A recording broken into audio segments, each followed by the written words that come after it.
Part 6. In this video I'm gonna show you a more interesting way to play the song with a more advanced bass line. This is for intermediate piano players.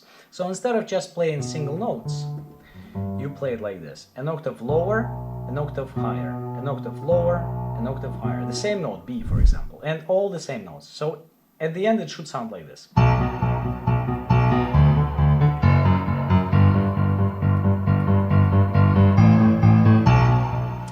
Let me show you how it will sound all together.